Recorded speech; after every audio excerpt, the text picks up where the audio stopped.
Welcome to Kiss the Reviews. I'm Armando, that's Corey, and today we're doing 2008's Quarantine. We have a right to film this! Before we get started, if you want to follow me or Corey on Twitter, you can follow me at Junior D's. You can follow Corey at Corey_Idol. And if you want to follow the show, as always, you can follow us on Twitter, TikTok, and Instagram at Kiss the Reviews. Let's do this awesome cast of 2008's Quarantine. Probably, I'm not going to lie here. This is no lies are told. Okay? One of my favorite casts in a movie that we've done. Nice. I love all the actors in this. So, with that I actually said, do too. With that said, this film stars Jennifer Carpenter as Angela Vidal, Steve Harris as Scott Percival, Columbus Short, my guy, as Danny Wilensky, and Jay Hernandez as Jake. I honestly and truly, Columbus Short is probably, like, you know me, and you know my taste in some movies. But I thought you were going to say men. I was like, yeah, I do. I'm telling you right now, man. I love him in Stomp the Yard. And this whole time, throughout this whole movie, I'm like, he should be asking people if they're repping Theta. Like, I love him in this. I love him in Stomp the Yard. I literally love him in everything he's been in. Jennifer Carpenter's great. But I can't, it's seared into my brain because she was awesome in Emily Rose. But I can't get the scene from White Chicks out of my head. Hi, I'm Cellulite Sally. Look at my huge badonkey. Oh, and don't forget about me. I'm Back Fat Betty. I don't know why, but that image and that line is seared into my brain. She can't do anything serious anymore because that's in my head. That's fair. Going back to the Columbus Short of it all, I have learned through doing this show that basically if there was a cast member of Stomp the Yard, Drumline, or Roll Bounce, they get the pass. If this is a no-fly zone, they're allowed to fly back and forth ad nauseum. 100%. That is the one thing I have learned from this show. Listen, I'm not a huge Nick Cannon fan, but motherfucker plays the drum, and I'm all in. I'm good. I'm happy. Fair enough. I personally like when he sires children and can't remember their names. Oh, and listen, Jay Hernandez, he will always be hostile to me, and I loved him in that. So he gets another pass. So yeah, the only guy I really didn't like in this was his partner, his firefighting partner. Yes, because as you can tell from my mustache, I also auditioned for that part and clearly did not get it. And I am pissed because I have been wanting to sexually harass Jennifer Carpenter for years now. Absolutely. And it's just like, when am I going to get my chance? Hey, maybe we'll interview this producer and you can ask him for a job too. Okay? Does that work? I'm sick of that. I'm sick of that. It turns out no matter what line of work you're in, it requires responsibility. Yes. Except for this show. Yeah. And which is why I'm still here. This is my longest tenured employment. We all know that you're unemployable. Is it possible this story is true? Yes, it is. But let's get into this one. Spoiler alert, really like this movie to this day. So this movie opens with Angela reporting on the night shift of a Los Angeles fire station. She and her camera guy, Scott, start by interviewing the captain. Then they're introduced to the firefighters, Fletcher and Jake. I like the setup here of how they're giving us exposition through the beginning of this with her, like, trying to do the opening and then having to cut and being like, okay, like, I'm just a little off, and like the camera guy fixing her hair and she's not used to that. She's like, is he giving me a little flirtiness? You know what I mean? Like, it's almost like she is cub reporter, whatever. Yeah. And like, this is one of her first assignments. Like, everybody knows, well, I don't know if everybody knows, but if you know how the news world works, the person like, I'm on the town late at night, nobody wants that job. That's the rookie job. Yes. Yeah, well, like, you're getting paid $6 an hour to drive around from like midnight till 4 a.m. just trying to find shit to fill airtime. Yep. Well, and what I liked about this, especially at this time, because, you know, this was, I don't know, not towards the tail end, because they're still doing found footage films, but this was like, found footage started to become like a big thing. Yes. And the annoying thing, because I love found footage films. Oh, yeah. The annoying thing about found footage films, though, is that give me a reason as to why you're recording this. Because some of these films, it's just like, I got a new handy cam. And stop it, guy. All right? I don't need any of your bullshit. Like, at least with this one, they're like, we're reporters. We're reporting. We need to film this. All of that. Yeah. So it gives you a reason as to why they're recording the whole time. And continue to record. Yes. Yes. It makes total sense. Yeah. Total sense. Like, this and the Blair Witch have two of the best reasons. Yeah. For that. Like, I know there are some out there, but there are some that are just bad. And you're right. It's like, hey, I got my new camera. What do you think? I'm going to hold it for 48 straight hours. Get the fuck out of here, guy. Exactly. So Fletcher and Jake here take Angela around the firehouse. They show her around. Scott films everything. And after hanging around for a while, the firehouse gets a call. They get to this apartment building, and Mrs. Espinosa's apartment, apparently there's lots of screaming and noises coming from there, so they called the cops, the fire department, because they can't get in. And when they get in the apartment, Mrs. Espinosa is freaking out, and as the cops and firefighters try to calm her down, she attacks one of the officers, bites into his neck like a goddamn apple, and everybody is like back into the lobby. I am waiting for this moment to be used on 4chan for the next conspiracy theory when an emergency broadcast test needs to be done. You know what I mean? Yes. Like, look, there's proof of zombies. This is also why I could never be a cop. Like, you want to talk about unemployable? I would literally walk in that apartment, see this old fat lady just going, with blood and shit everywhere. Yep. I would shoot her in a second. Oh, she'd get 6 center mass. I could never be a cop. And this is why a lot of cops probably shouldn't be cops, because like me, they're fucking cowards. Don't do the job if you're a pussy like me. Yeah. It's not worth it. I'm a giant pussy. I'll admit that freely. But listen, at the end of the day, if you see somebody foaming at the mouth, they got blood for no reason because there's no cuts on that person, but there's blood on the... Just put them down. Just put them down. Dude, what are we asking questions for? If I get a wellness check call like they get here, and I walk in the apartment after knocking and knocking and knocking, I break your door down, and you're just standing there in the dark, you're shot. I ain't investigating shit. Fuck you. Creepy. And everyone here in the lobby starts freaking out because the building is locked down now from the outside. And Jake tries to find a way out. And out of nowhere, his partner Fletcher falls off the railing from whatever floor he was on and hits the floor of the lobby, breaks his neck, and he's done. He's Dude, gone. This is brutal. Every scene involving Fletcher from here on out is brutal. And it's like, is this where you have to go? Like, was that the message? Like, look, you sexually harassed Jennifer Carpenter, you're going to get some fucked up shit happening to you, bro. Absolutely. I mean, like, this whole the first half of the movie, he's like, free mustache rides, lady. And the second half, he's just like, broken ankles are falling off and shit. He's getting his brain drilled into.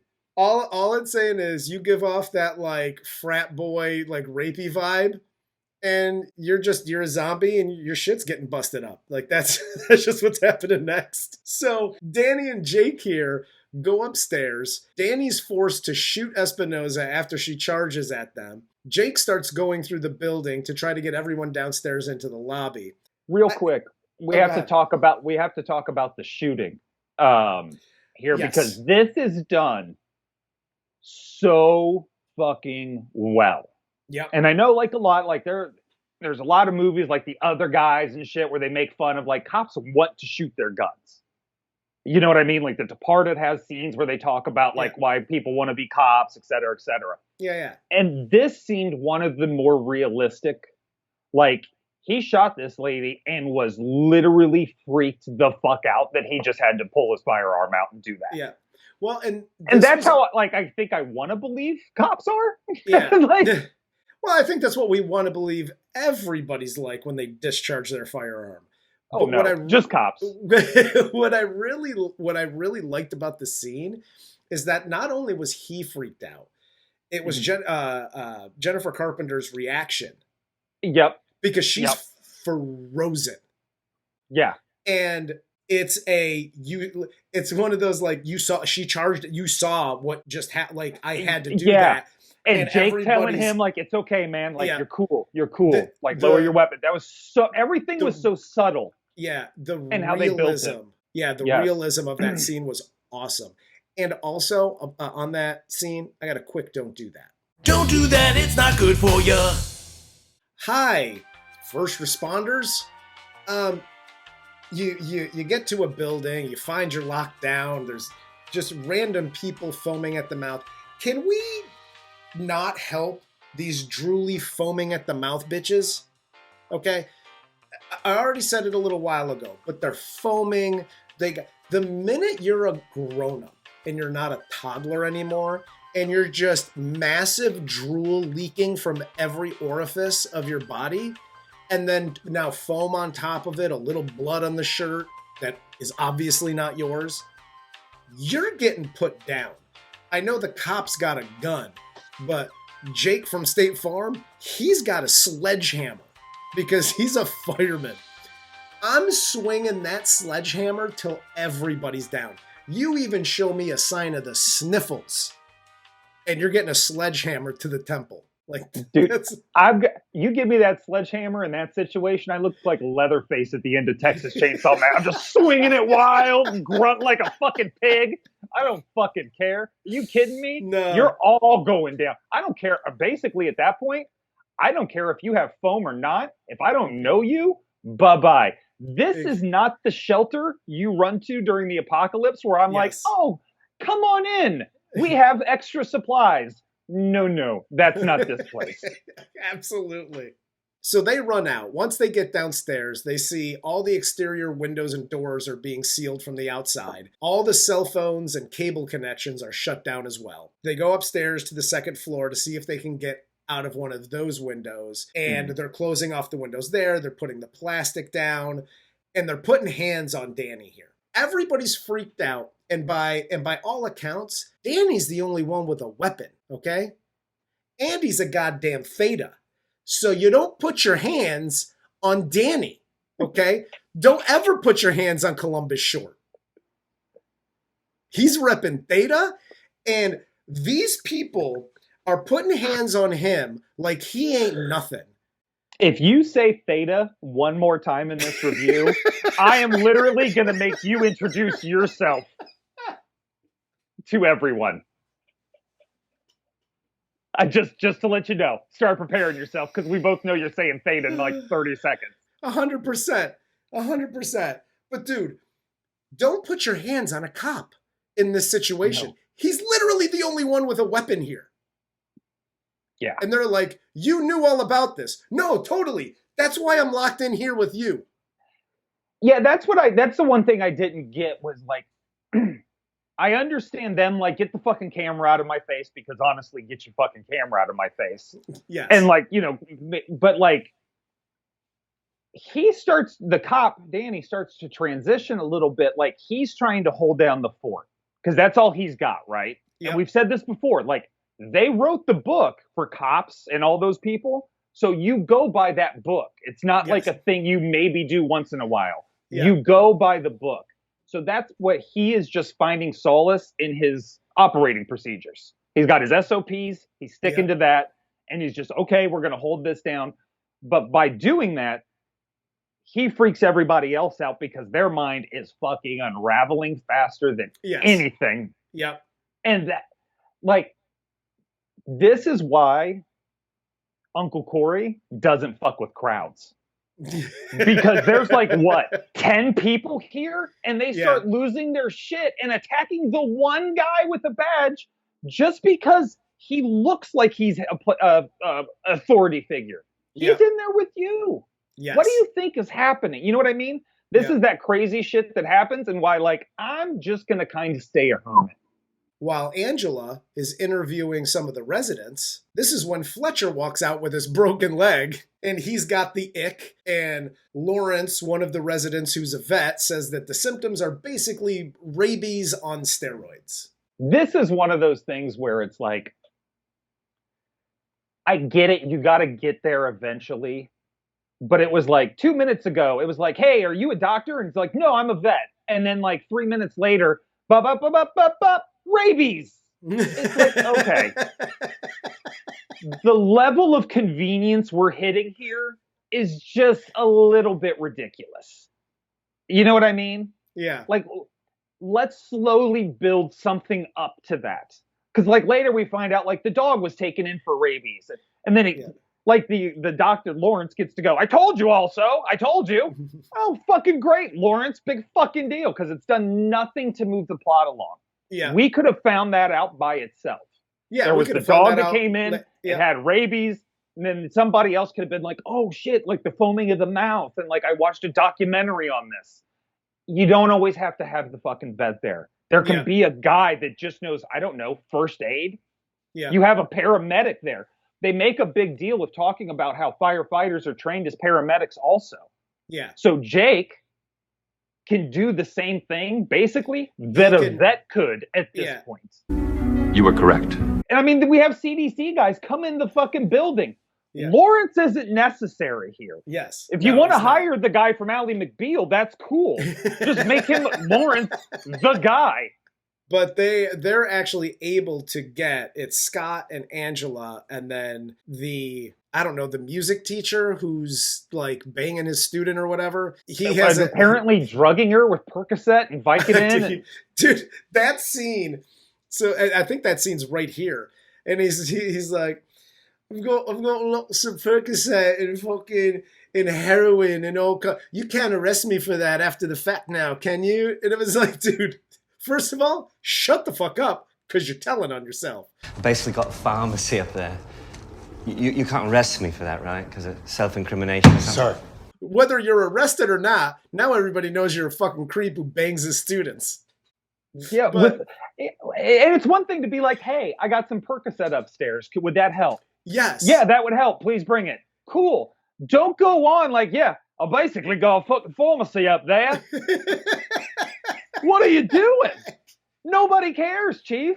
They get up to his apartment, right? And they're able to get to his TV with rabbit ears, and they watch the news cutting in and out, and they see the reporting that the building has been evacuated. This is when the power goes out, and they get attacked by, like, the maid. And Scott fucks this chick up with his camera, which, again, if you're gonna do found footage and there's a murder, do it like this and have the person working the camera murder the person with the goddamn camera.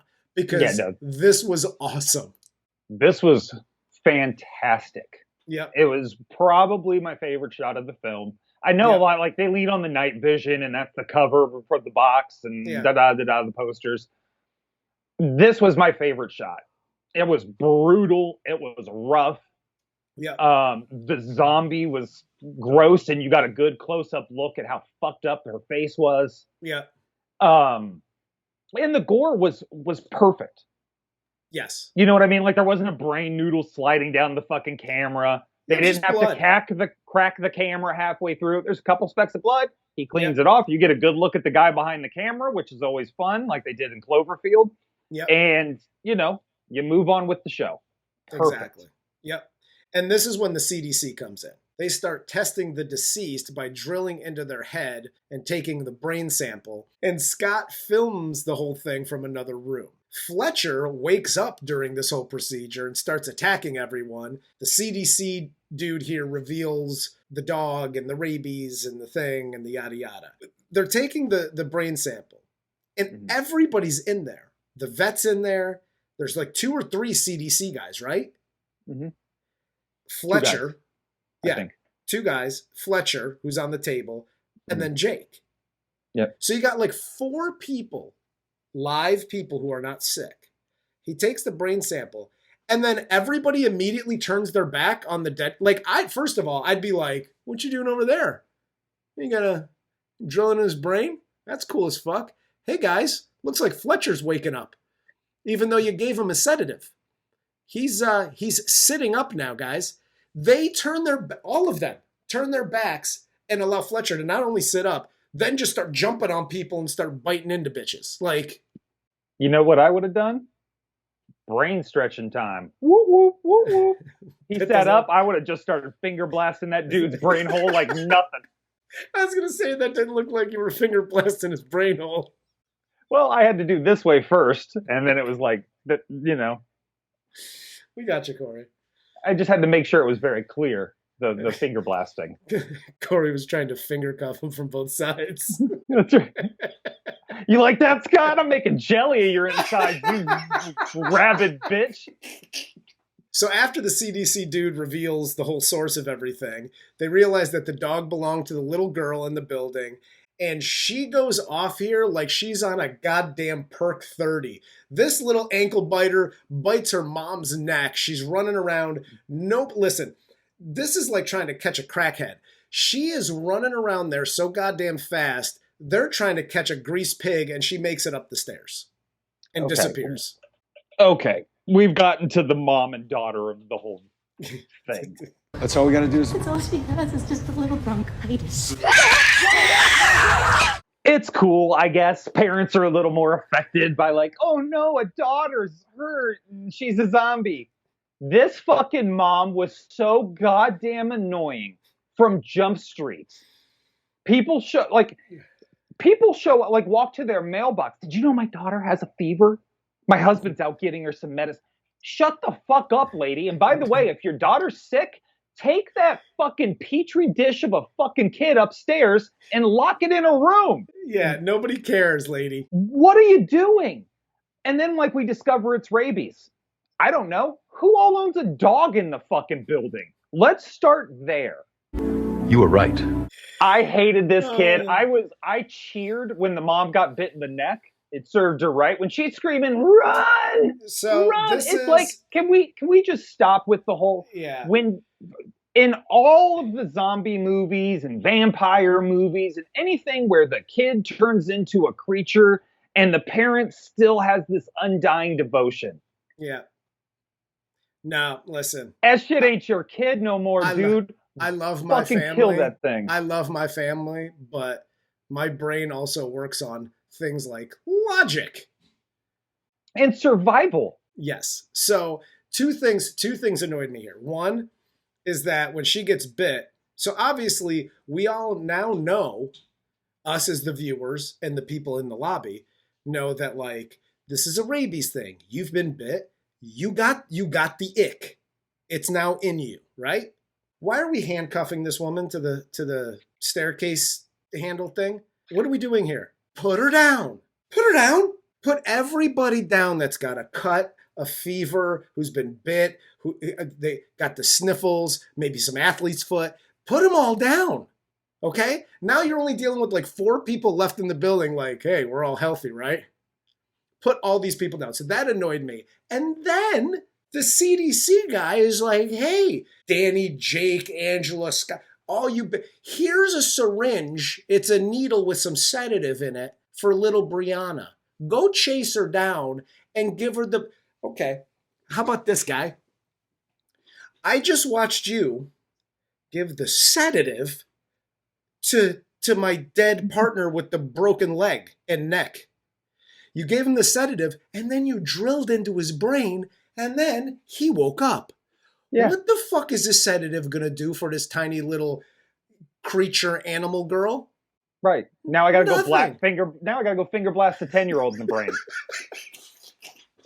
Jesus Christ. I think you can say that on YouTube. 2 hours later. What is happening? What I am gonna do here, okay? I'm not gonna do what you said, but what I Say am gonna Just say it one time. I don't want to say it. I feel gross. I feel gross. Okay. I need somebody else to say it. I already feel gross enough as a human being as it is. I don't need to say what you say, so I'm not giving into peer pressure.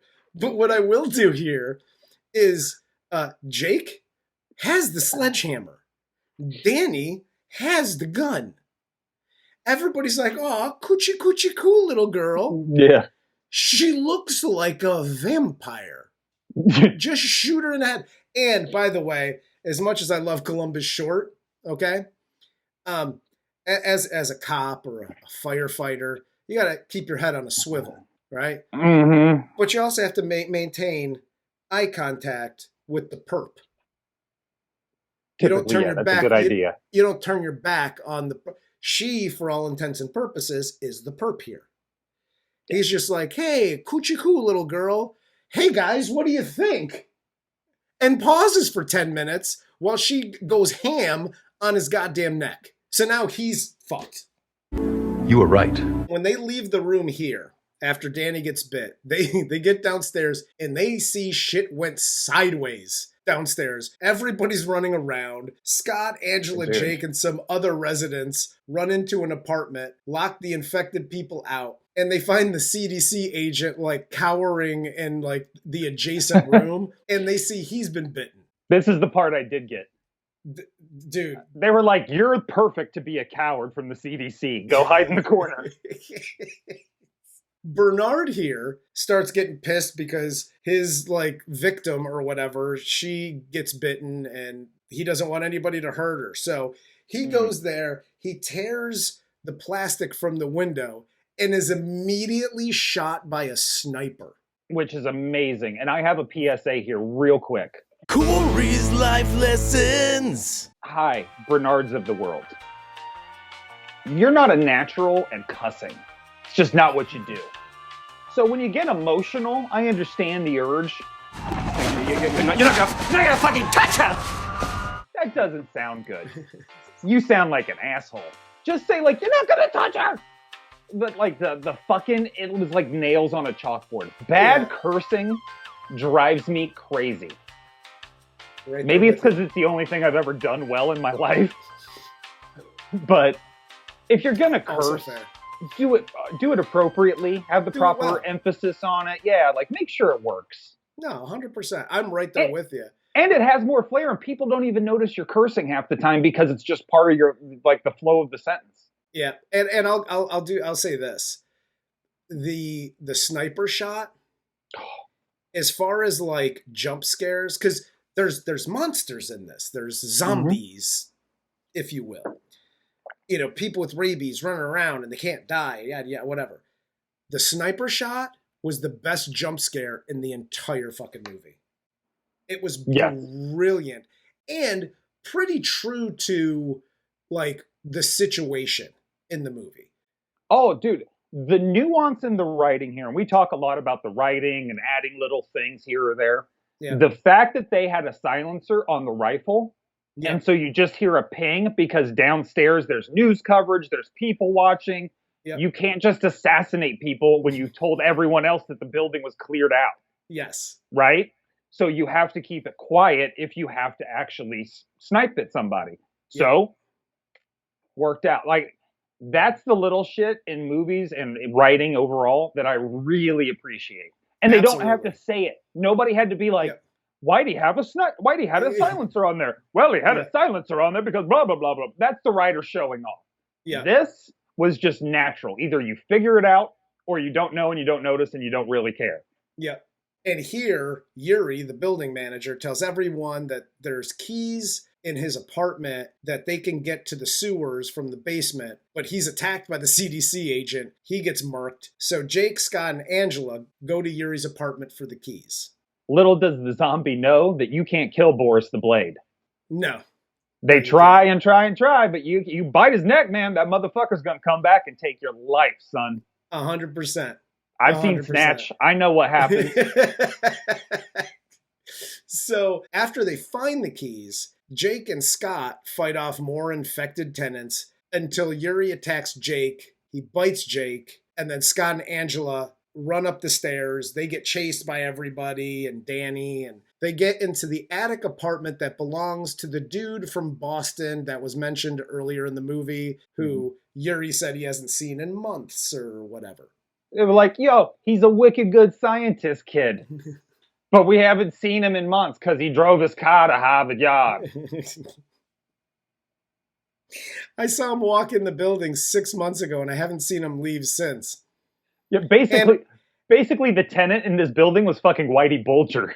Dude, 100%. And by the way, because they get into this apartment, right? And none of the lights work because the power's out. So all they got is the camera light. And they're going through and they're looking at all this shit. And judging by the first, 5 feet of this apartment, how Yuri or anybody in the building didn't smell what was coming out of this apartment is beyond me. We always talk about, what does this room or this scene smell like? And you know what? I know what that attic apartment place smells like, and it smells like shit. It smells really bad. And we haven't even got to the person. No. We just got rats and cages and newspapers and I don't know, a half-eaten fucking egg salad sandwich or whatever. And this is the other thing I really didn't like. I like better when you don't know why. Right? Same. Like in the first Halloween, you don't know why Michael Myers is going after Jamie Lee Curtis. He's just going after her. And then even like John Carpenter has said, and Jamie Lee Curtis has said, they rat fucked it in the second one by turning it into like, well, it's his sister and he's obsessed and da da da. Yeah. That fucking ruined all of that. So like when they're going through here and they're like panning over the newspaper articles and all this different shit that's like kind of explain, like, yeah, this apartment doesn't look like anybody else's apartment we've seen so far, guy. We get that this is the bad guy because there's rats in cages. Yeah. That's not a thing in most people's apartments. Yeah. So like going over these newspaper articles and like all these like charts and this shit, it's just like, dude, we fucking get it. You created the virus. And why does the bad guy always have a reel-to-reel tape? It was 2008, not 1808. Like, what are we doing here? He should at the very least have a Discman if you're going to date him a little bit. Like, he's got some technology from, like, 94. You were correct. So Scott investigates the attic that, like, the door comes down and he gets swiped at by a young infected boy who destroys the light on Scott's camera. I got a question. Guy from Boston, random guy from Boston who likes to inject rats with, like, I don't know, bioweapons. You just got random kids in your attic in diapers? Yeah. Okay, listen, I don't need the explanation as to why this guy is doing this, but I do need a little bit of explanation as to why there's a little, like, 5-year-old in his attic with fucking Pampers on taking swipes at him because he's a goddamn zombie. Well, because some tests needed to be ran before they shipped him off to Epstein Island. And then Angela and Scott start using night vision here, and they find the infected, lanky Joe Biden with long, gross hair lurking around in the apartment. And then he finally attacks Scott when Angela, like, makes a noise. Dude, he did look like Joe Biden looking for the shitter at 1 a.m. Fucking saggy, tighty whiteys. God damn. Talk about Lucy Dark Brandon. Whiteys. I did not want to see that shit. Dark Brandon. I'm going to be fine with your jokes, but I'm not sure about Dark Brandon. It was so creepy. It was disgusting. disgusting. Listen, we've already discussed this. Old people are gross. Old infected people, grosser. Old infected people wearing Lucy Whiteys, even gross. Like you're at a 9 out of 10. I don't know where the 10 is, but you're at least a 9 here. Yeah, and this is the one thing, like, I think I have to throw a PSA out here. Because Scott gets attacked, and it's wholly not his fault. Corey's life lessons. Hi, anyone trapped in quarantine, kill the white women first. They can't shut the fuck up. It can't see us. If it can't hear us, it won't find us. There's one person in this entire movie who is batshit hysterical. And it's our lead actress. Yes. And I get, like, she can scream and she can cry and she can freak out as well as anybody I've ever seen on camera. It is great. But fuck, dude, it's a lot. And when we're in the dark room and I got night vision on and you're going, like your mom just beat the shit out of you, you need to chill the fuck out. Yes. Or I'm snapping your neck. Or I'm feeding 100%. You to Dark Brandon. I got 3 options here, and none of them are good for you. Absolutely. I'm right there with you. Just compose yourself. That's it. So after Joe Byron starts eating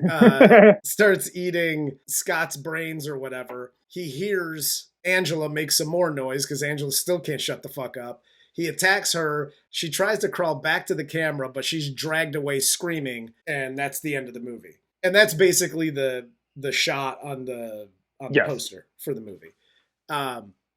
Dude, at the end of this, and I know we're picking on this movie, especially for like the end and some exposition, and that's what we do. I freaking love this movie.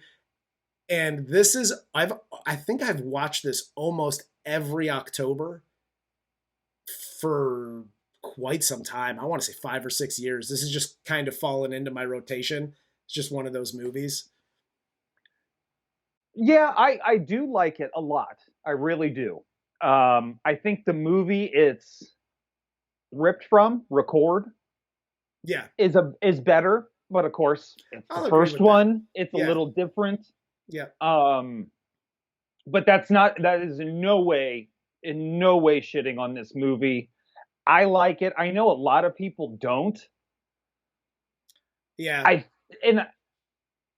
I think that just comes from a place of being spoiled with really good horror movies, and you're taking it a little too seriously.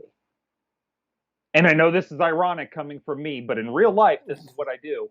Just sit back and enjoy what you got. Yeah.